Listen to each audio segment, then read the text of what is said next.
Dominasi gangguan pada ginjal dan saluran kemih menunjukkan persoalan kesehatan yang perlu mendapatkan perhatian serius. Pola hidup masyarakat seperti kurang minum air putih dan kebiasaan menahan buang air kecil diduga menjadi faktor pemicu utama meningkatnya kasus. Spesialis bedah urologi Dr. Stefanus Cahyo Ari Wicaksono kepada TVRI menjelaskan, selain batu ginjal, spektrum penyakit urologi di Ambon juga mencakup gangguan prostat, baik pembesaran jinak maupun ganas, hingga infeksi saluran kemih dan kanker di bidang urologi.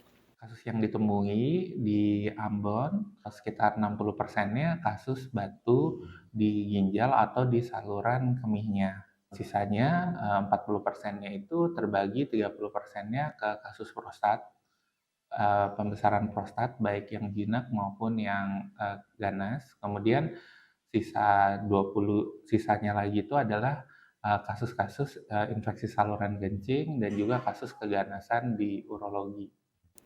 Kondisi ini menjadi alarm bagi masyarakat untuk lebih memperhatikan kesehatan saluran kemih. Penanganan yang terlambat tidak hanya memperparah keluhan, tetapi juga meningkatkan resiko komplikasi yang jauh lebih serius.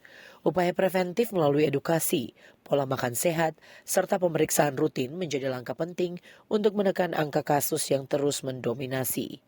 Di tengah tingginya angka kasus, satu langkah sederhana bisa menjadi penentu, mencegah sebelum terlambat. Tim Liputan TVRI Maluku melaporkan.